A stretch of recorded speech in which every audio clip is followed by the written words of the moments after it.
समाजातील सर्व वर्गांपर्यंत दर्जेदार शिक्षण पोहोचणे गरजेचे आहे, असे मत केंद्रीय कृषी मंत्री शरद पवार यांनी व्यक्त केले।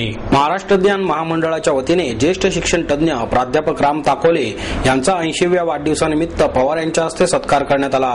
यावेळी विधानसभेचे अध्यक्ष दिलीप वळसे पाटील, उच्च आणि तंत्र शिक्षण मंत्री राजेश टोपे, ज्येष्ठ समाजवादी नेते भाई वैद्य, ज्येष्ठ संगणक तज्ञ डॉक्टर विजय भटकर, ज्ञान महामंडळाचे व्यवस्थापकीय संचालक विवेक सावंत आदी उपस्थित होते।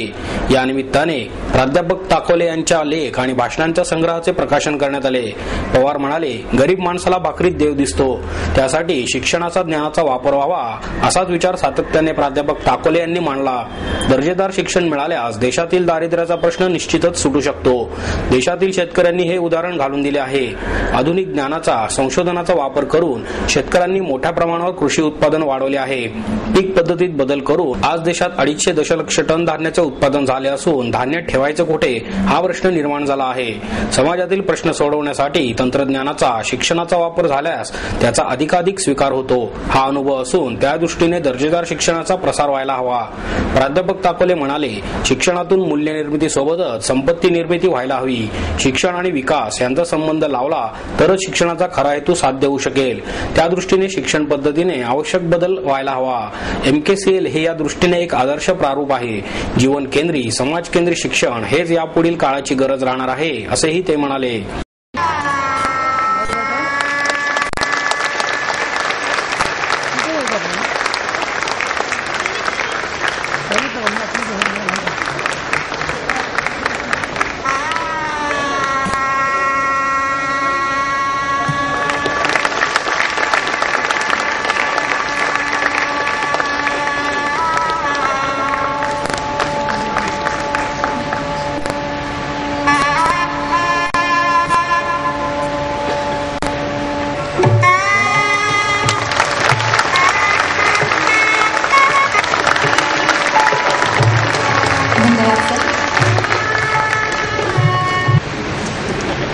याचा अनेक वर्ष सरकारमध्ये काम करतोय।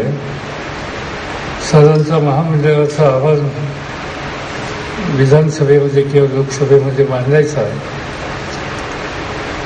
म्हणजे सदस्यांच्याकडून बऱ्याच टीका आणि टिप्पणीला सामोरं जायचं आणि वेगवेगळी स्पष्टीकरणं त्या ठिकाणी द्यायची।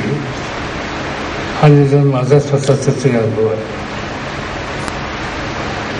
पण दिलीप पाटील आणि राजेश टोपे भाग्यवान दिसत आहेत की MKCL ही स्थिती त्यांच्यावर कधी येऊन दिली नाही।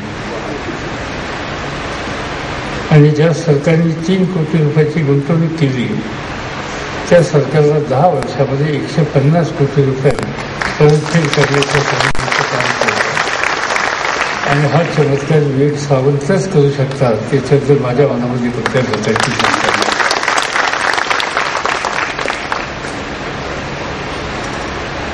खरं म्हटलं तर मराठी माणूस आणि व्यवहार याचा इतका जवळचा संबंध असल्याही मला हल्लीच कळलं। यशस्वी व्यवस्थापक म्हणून त्यांनी उत्तम काम केलं। आणि सगळं करत असताना आपल्या सगळ्यांना त्यांनी एक आठवण करून दिली की MKCLला ज्यांनी साथ दिली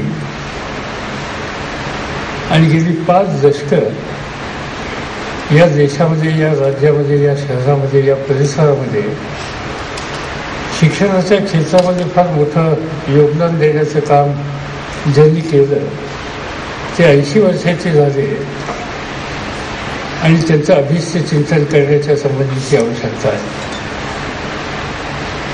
ताकोलेंना मनवणं ही काही गोष्ट सोपी नाही, पण ते यशस्वी व्यावसायिक आहेत असंही मान्य केलं पाहिजे विवेक सावंत। आणि त्यामुळे ते याच्यातही यशस्वी झाले आणि त्यांनी आज आपल्या सगळ्यांना आज या ठिकाणी एकत्रित केलं। म्हणून मी पहिल्यांदा विवेक सावंतांना धन्यवाद देईन की त्यांनी हा पुन्हा या ठिकाणी आयोजित केला।